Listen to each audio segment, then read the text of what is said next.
दा बे हिसाबै जोङो जोंनि थांनाय 2020निफ्रायनो मोनसे इउपिपिएल गभर्नमेन्टआ 5 बोसोर जोंनो जेबो होनो हायाखै सरकार सालायदोंब्लाबो। दा बे हिसाबै थांनाय एमपि इलेक्सनावबो इउपिपिएलनिफ्राय एमपि जालायनो थांदोंब्लाबो बिथाङा जोंनि सा ओनसोलाव खेबसेबो दावबायहैयाखै।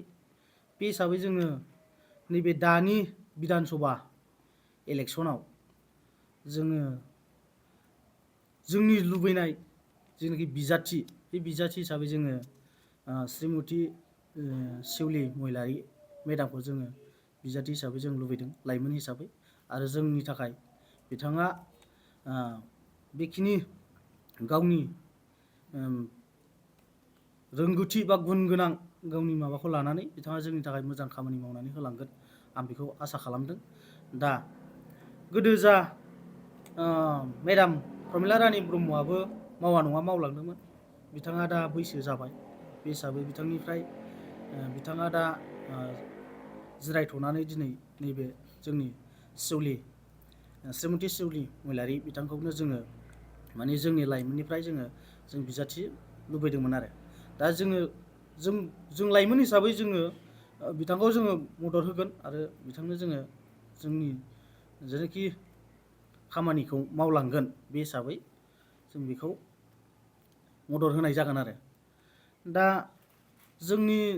जों दा गासै जारबारि ओनसोलनि बा ओनसोलनि ओरै सा ओनसोलाव सिगाङाव गभर्नमेन्ट सलायदोंब्लाबो माखासे खेथ्रआव जोङो बाराद्राय डेभेलपखौ जों नुबोआखैमोन। दा नैबे हिसाबै दानि गभर्नमेन्ट गोदान बा जों बिपिएफ गभर्नमेन्टआ फैफिननानै मोजां खामानि मावलांगोन आं बेखौ आसा खालामबाय। दा बे हिसाबै जों बेखौनो लुबैयो माने मेडामा माने बिजाथि जोंनो बिजाथि नांगौ आरो मेडामखौ। दा बे हिसाबै जों हांख्रायदों आरो। लरेन्सआथ' इउपिपिएलनि जानानै दारायगोनब्लाबो बिथाङा जोंनि सा ओनसोलाव जेबो खामानि मावाखै आरो बिथाङा जोंखौ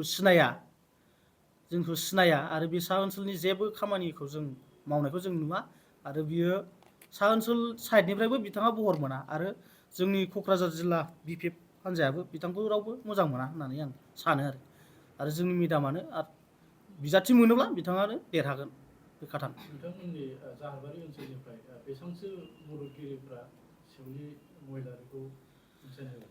दाथ' बुहुदानो लोब बिपिएफ आरो शिवली मेडामजों बयबो सापर्ट होगोन आं बेखौ नुयो आरो जों गिदिंनानै मिथिगौ।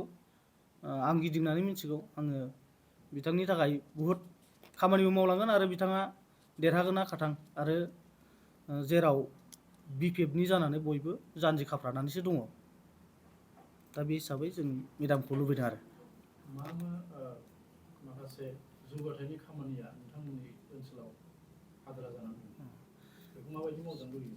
जौगाथायनि खामानियाथ' सिगाङाव इउपिपिएल गभर्नमेन्टआ जेबो मावखायाखै।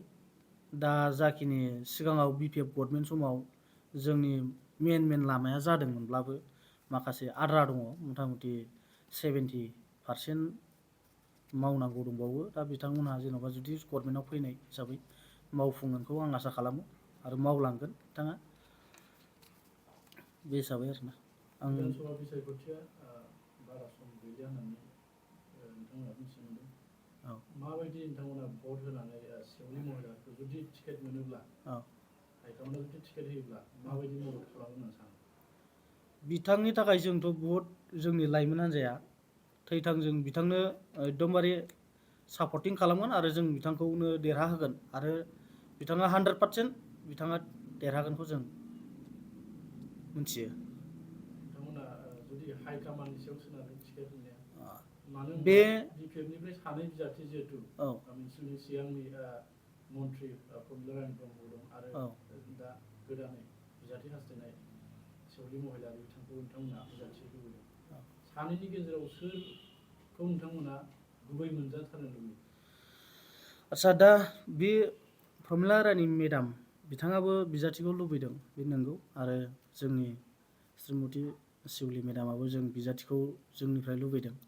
दा मोननैनि फारागाव दा हाइकामान्डआ अर्डार होयोब्ला माने होनांगोन होननानै जोंनि लाइमोननिफ्राय शिवली मेडामखौनो जोङो बिजाथिखौ लुबैनाया बेनो। आरो दा हाइकामान्ड हिसाबै जों हाइकामान्डखौ खावलायगोन माने जोंनिफ्राय लाइमोन हान्जा हिसाबै जोङो माने इउथ हिसाबै जोङो मेडामखौ बैसो गोनां आरो बैसोआ दंबावो बेहा बांसिन हिसाबै माने दासो यां जाफुनाय हिसाबै बिथाङा जोंनि खामानिखौ हाजासे आरो थोजासेयै मावलांनो हागोनखौ आं आसा खालामदों आरो।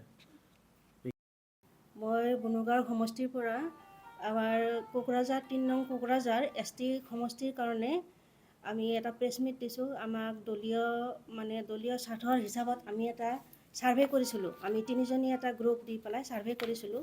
মানে আমাৰ অহা বিধানসভা ইলেকশ্যনত আমাৰ মানে টিকটটো কাক দিলে মানে বেছি কাক দিলে আমি জিতিব পাৰিম, সেইটো হিচাপত আমি ছাৰ্ভে ৰিপৰ্ট আমাৰ এটা আছে।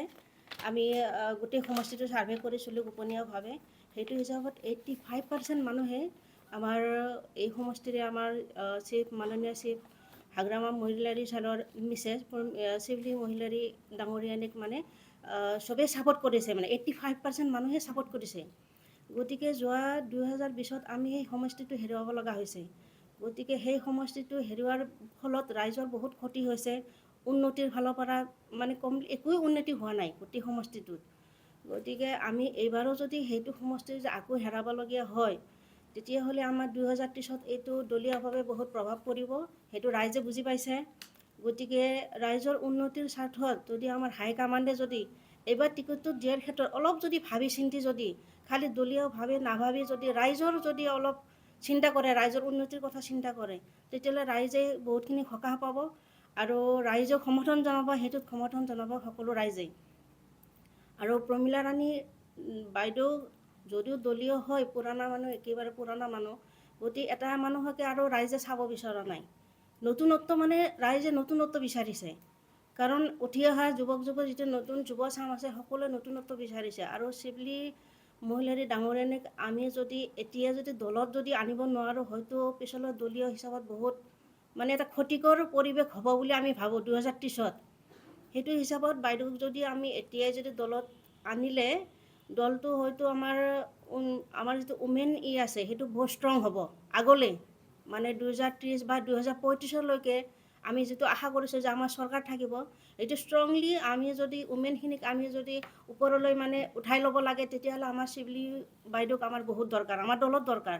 সেইটো ৰাইজে অনুভৱ কৰিছে। গতিকে আমি বিচাৰোঁ হাইকমাণ্ডৰ ওচৰত আমি অনুৰোধ জনাইছোঁ যাতে শিৱলী বাইদেউক এইবাৰ টিকটটো দি ৰাইজৰো যাতে উন্নতি সাধন কৰে। দলীয়টোতো মই নাজানো, কাৰণ দলীয় মানুহ ভোট দিলেতো জিতিব নোৱাৰে, আমাক ভোটটো লাগিব ৰাইজৰ। গতিকে সেইটো হিচাপত ৰাইজৰ যিটো প্ৰতিশ্ৰুতি বা ছাৰে দিছে, ছাৰে কৈছে যে ৰাইজে বিচাৰিলে মই দিম। এতিয়া ৰাইজে বিচাৰিছে, শিৱলী বাইদেউক বিচাৰিছে, 85% ৰাইজে বিচাৰিছে। গতিকে ছাৰে কৈছে মই খুজিলে দিম, আমি খুজিছোঁ এতিয়া ছাৰে আমাক দিব লাগে, মানে আমাৰ শিৱলী বাইদেউক টিকটটো আমাক দিব লাগে, আমাৰ এইখিনি দাবী। গাঁও বুলি ৱাইজ কোৱা নাই, আমি অল ছাৰ্ভে কৰিছোঁ, 85% মানুহে কৈছে।